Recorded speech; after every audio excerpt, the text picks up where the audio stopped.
अरे ओ भिखारी, रिक्शा वाले, जल्दी निकल, यहाँ से साहब आने वाले हैं, वरना थाने में बंद कर दूंगा। अगर तुम्हें पता चला कि कलेक्टर कौन है तो तुम्हारी नौकरी चली जाएगी, इसलिए थोड़ा शांति रखो। नमस्कार दोस्तों, आज मैं आपके सामने एक ऐसी दास्तान रखने जा रहा हूं जो पत्थर दिल इंसान को भी मोम की तरह पिघला देगी। यह कहानी उस बाप की है जिसके कंधों पर पूरी दुनिया का बोझ था, लेकिन उसने अपनी औलाद को कभी जमीन पर पैर नहीं रखने दिया। एक रिक्शा चलाने वाला जिसे समाज ने हमेशा दुत्कारा, जिसे अनपढ़ गवार समझा, उसने देश को एक ऐसा हीरा दिया जिसके सामने आज पूरा प्रशासन सिर झुकाता है।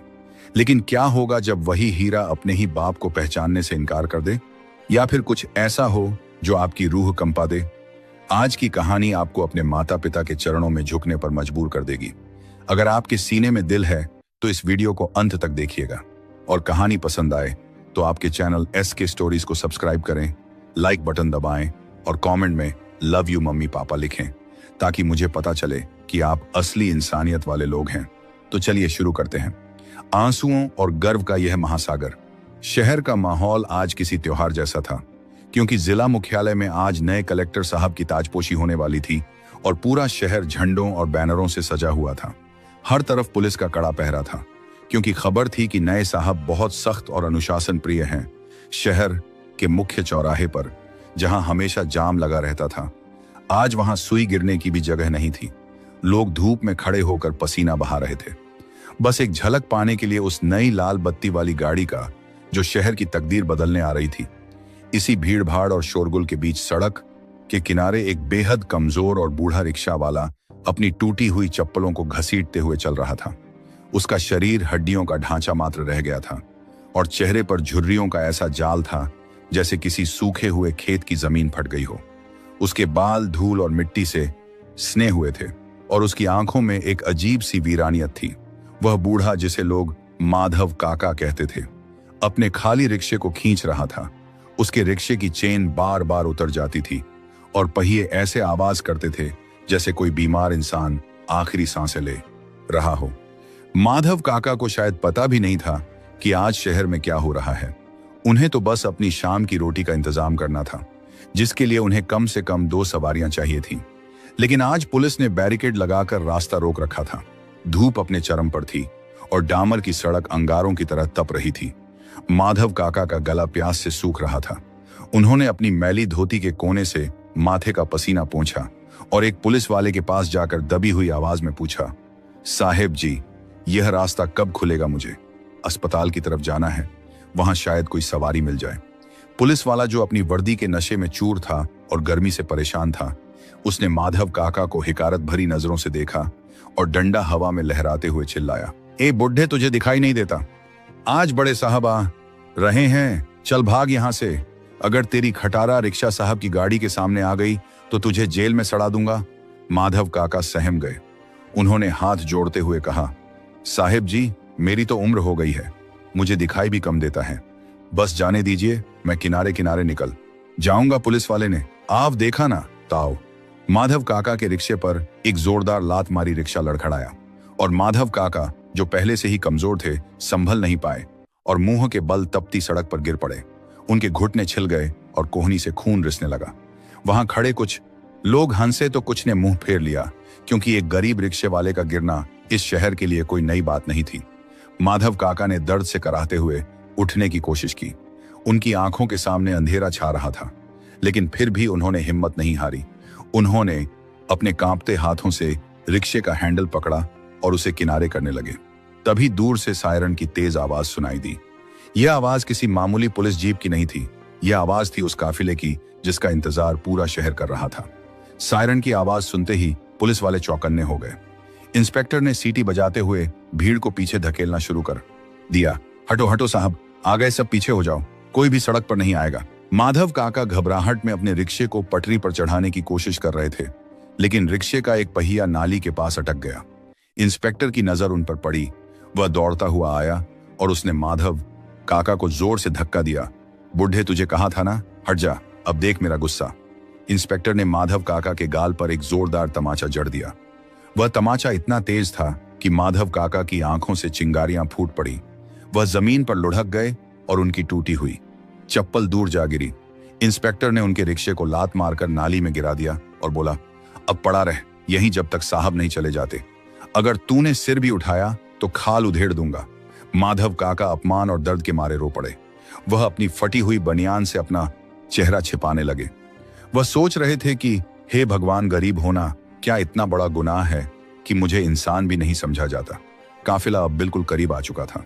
सबसे आगे पायलट गाड़ी चल रही थी, उसके पीछे सुरक्षा गार्ड्स की गाड़ियां और बीच में एक चमचमाती सफेद एम्बेसडर कार जिस पर भारत सरकार लिखा था और जिसके बोनट पर तिरंगा शान से लहरा रहा था। यह गाड़ी थी जिले के नए डीएम यानी डिस्ट्रिक्ट मजिस्ट्रेट की गाड़ी। धीरे धीरे भीड़ के बीच से गुजर रही थी। पीछे की सीट पर बैठा युवा कलेक्टर खिड़की से बाहर देख रहा था। वह बहुत ही गंभीर और शांत स्वभाव का लग रहा था। उसकी उम्र मुश्किल से 28 या 29 साल होगी। चेहरे पर एक तेज था और आंखों में एक ऐसी चमक जो बता रही थी कि उसने जीवन में बहुत संघर्ष देखा है। कलेक्टर का नाम था सूरज प्रताप सिंह, सूरज बाबू। जैसे ही उस जगह पहुंचे जहां माधव काका जमीन पर पड़े सिसक रहे थे, अचानक उनकी नजर भीड़ के पैरों के बीच से दिख रहे उस बूढ़े आदमी पर पड़ी गाड़ी आगे निकल चुकी थी। लेकिन सूरज के दिमाग में एक बिजली सी कौंधी। उसने कुछ ऐसा देखा था जिसने उसके दिल की धड़कन रोक दी।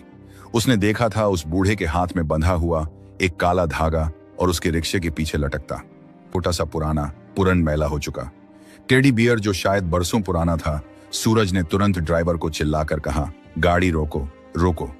अभी इसी वक्त ड्राइवर ने घबराकर ब्रेक लगाया। गाड़ी के रुकते ही पीछे का पूरा काफिला रुक गया। पुलिस वाले और सुरक्षा कर्मी सक पका गए कि आखिर क्या हुआ, क्या कोई सुरक्षा में चूक हो गई। इंस्पेक्टर और एसपी दौड़ते हुए साहब की गाड़ी की तरफ आए। सूरज ने गाड़ी का दरवाजा खोला और बाहर निकला। उसने अपने जूतों की परवाह किए बिना उस धूल भरी सड़क पर दौड़ना शुरू कर दिया। वह पीछे की तरफ भागा जहां भीड़ के बीच वह बूढ़ा रिक्शा वाला अपनी चोट सहला रहा था। पुलिस वाले चिल्ला रहे थे, सर सर आप कहां जा रहे हैं, खतरा हो सकता है। लेकिन सूरज को किसी की आवाज सुनाई नहीं दे रही थी। उसकी आंखों में सिर्फ वह बूढ़ा था, वह बूढ़ा जो अब उठने की कोशिश कर रहा था। सूरज भीड़ को चीरता हुआ वहां पहुंचा। माधव काका ने देखा कि एक बड़ा साहब कोट पैंट पहने उनकी तरफ आ रहा है। वह डर गए। उन्हें लगा कि शायद अब उन्हें और मार पड़ेगी। वह हाथ जोड़कर गिड़गिड़ाने लगे, साहब जी मुझे मत मारो, मैं बस जा रहा था, मेरी गलती नहीं है साहब, मैं गरीब आदमी हूं। सूरज वहां पहुंचा और उस बूढ़े के सामने घुटनों के बल बैठ गया। यह नजारा देखकर वहां मौजूद हजारों लोगों की सांसें थम गईं। एक कलेक्टर, एक जिले का राजा, एक गंदे भिखारी जैसे दिखने वाले रिक्शे वाले के पैरों में बैठा था। सूरज की आंखों से आंसू बह रहे थे। उसने अपने कांपते हाथों से माधव काका के खून से सने पैरों को छुआ और रुंधे गले से बोला, बाबा बाबा आपने मुझे नहीं पहचाना, मैं हूं आपका सूरज। माधव काका का शरीर सुन्न पड़ गया। उन्होंने अपनी धुंधली आंखों को साफ किया। उस नौजवान के चेहरे को गौर से देखा। वह चेहरा जो अब दाढ़ी और चश्मे के पीछे छिपा था, लेकिन वह आंखें तो उनके जिगर के टुकड़े की ही थीं। माधव काका के होठ फड़फड़ाए। उनके मुंह से आवाज नहीं निकल रही थी, बस एक सिसकी निकली, सूरज मेरा बेटा तू। और फिर वह बूढ़ा बाप उस जवान बेटे के गले लगकर दहाड़े मारकर रो पड़ा। यह मिलन ऐसा था कि पत्थर भी पिघल जाए। बाप और बेटे सड़क के बीचों बीच एक दूसरे को पकड़कर ऐसे रो रहे थे जैसे सदियों बाद मिले हों। वहां खड़े पुलिस वाले जिन्होंने माधव काका को मारा था, अब शर्म के मारे जमीन में गड़े जा रहे थे। इंस्पेक्टर के हाथ से डंडा छूटकर गिर गया। उसे समझ आ गया था कि उसने आज अपने ही काल को न्योता दे दिया है। कहानी यहां खत्म नहीं होती दोस्तों। असली कहानी तो अब शुरू होती है कि आखिर एक रिक्शे वाले का बेटा कलेक्टर कैसे बना और ये बाप बेटे 10 साल से एक दूसरे से अलग क्यों थे। सूरज ने अपने पिता को सहारा देकर उठाया और अपनी गाड़ी की तरफ ले जाने लगा, लेकिन माधव काका रुक गए। उन्होंने कहा, नहीं बेटा, मेरे कपड़े गंदे हैं, तेरी गाड़ी खराब हो जाएगी। लोग क्या कहेंगे कि कलेक्टर का बाप ऐसा है। सूरज ने वहीं सबके सामने अपने पिता के चरणों की धूल अपने माथे पर लगाई और चिल्लाकर कहा, लोग? कौन लोग? वही लोग जिन्होंने आज तक आपको सिर्फ धक्के दिए। आज इन सबको पता चलना चाहिए कि यह सूट बूट, यह लाल बत्ती, यह रुतबा सब आपका दिया हुआ है। बाबा, यह गाड़ी आपकी है, यह जिला आपका है और मैं सिर्फ आपका बेटा हूं। सूरज ने जबरदस्ती अपने पिता को गाड़ी की पिछली सीट पर बिठाया और खुद उनके बगल में बैठा। उसने ड्राइवर से कहा, चलो बंगले पर। बंगले पहुंचकर सूरज ने अपने हाथों से पिता के पैर धोए, उन्हें नए कपड़े पहनाए और फिर अपने हाथों से खाना खिलाया। जब माधव काका थोड़ा शांत हुए तो सूरज ने पूछा, बाबा आप घर छोड़कर क्यों चले गए थे? मैं 10 साल से आपको ढूंढ रहा हूं, मैंने कहां कहां नहीं देखा। हर अनाथालय, हर वृद्धाश्रम छान मारा, आपने ऐसा क्यों किया? तब माधव काका ने जो बताया उसे सुनकर वहां मौजूद नौकरों और अफसरों की आंखों में भी पानी आ गया। माधव काका ने कांपती आवाज में कहा, बेटा तुझे याद है जब तू 12वीं क्लास में था और तुझे इंजीनियर बनने का शौक था, कोचिंग की फीस 1 लाख रुपए थी, मेरे पास तो रिक्शा मरम्मत कराने के भी पैसे नहीं थे। मैंने तेरी माँ के कंगन बेचे, फिर भी पैसे कम पड़ गए थे। तब मैंने अपना एक गुर्दा बेच दिया था। सूरज के पैरों तले जमीन खिसक गई, वह चीख पड़ा, क्या गुर्दा? आपने मुझे कभी नहीं बताया। माधव काका ने मुस्कुराते हुए कहा, बताता तो तू कभी पढ़ने नहीं जाता बेटा। फिर जब तेरा सिलेक्शन दिल्ली के बड़े कॉलेज में हो गया तो वहां का खर्चा बहुत ज्यादा था। मुझे लगा कि मैं रिक्शा चलाकर तेरा खर्चा नहीं उठा पाऊंगा, और अगर मैं तेरे साथ रहा तो मेरे फटे कपड़ों की वजह से तेरे बड़े बड़े दोस्त तेरा मजाक उड़ाएंगे। मुझे लगा कि मैं तेरी तरक्की के रास्ते का कांटा हूं, इसीलिए जिस दिन तू ट्रेन में बैठकर दिल्ली गया उसी दिन मैंने अपना गांव वाला घर साहूकार को बेच दिया ताकि तेरी फीस भरी जा सके, और मैं इस शहर में आ गया ताकि तुझे कभी पता ना चले कि तेरा बाप अब बेघर है। मैं रिक्शा चलाता रहा और हर महीने तुझे पैसे भेजता रहा, यह कहकर कि मेरी लॉटरी लगी है या खेती अच्छी हुई है। सूरज फूट फूट कर रोने लगा। उसे याद आया कि कैसे उसे हर महीने 1 तारीख को मनी ऑर्डर मिल जाता था। वह दिल्ली में मजे से रह रहा था, पिज्जा बर्गर खा रहा था, और उसका बाप यहाँ 1-1 रुपए के लिए सवारियों की गालियां खा रहा था, अपना शरीर बेच रहा था धूप और बारिश में रिक्शा खींच रहा था, सिर्फ इसलिए कि उसका बेटा एक दिन बड़ा आदमी बन सके। माधव काका ने आगे कहा, बेटा जब तूने चिट्ठी लिखी कि तेरी नौकरी लग गई है और तू अब कलेक्टर बन गया है, तो उस दिन मैं मंदिर गया और भगवान से कहा कि अब मुझे मौत दे दे, क्योंकि मेरा मकसद पूरा हो गया। मैं नहीं चाहता था कि तेरे दफ्तर में कोई आए और कहे कि देखो कलेक्टर का बाप रिक्शा चलाता है। मैं तेरी शान में दाग नहीं लगाना चाहता था, इसलिए मैंने तुझे कभी अपना पता नहीं बताया। सूरज ने अपने पिता के दोनों हाथ पकड़े और कहा, बाबा आप मेरी शान में दाग नहीं है, आप ही मेरी शान है। अगर आप नहीं होते तो आज मैं किसी होटल में वेटर होता या किसी गैराज में छोटू बनकर काम कर रहा होता। आपने अपना खून बेचकर मुझे स्याही दी है, आपने अपनी सांसें गिरवी रखकर मुझे जिंदगी दी है। आज मैं कसम खाता हूं कि जब तक मैं जिंदा हूं आपकी आंखों में एक आंसू नहीं आने दूंगा। अगले दिन सूरज अपने पिता को लेकर उसी ऑफिस में गया जहां कल तक माधव काका को घुसने भी नहीं दिया जाता था। सूरज ने अपनी कुर्सी पर अपने पिता को बिठाया और खुद उनके बगल में खड़ा हो गया।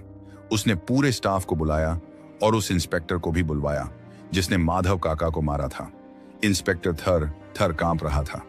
उसे लगा कि आज तो नौकरी गई और जेल भी होगी।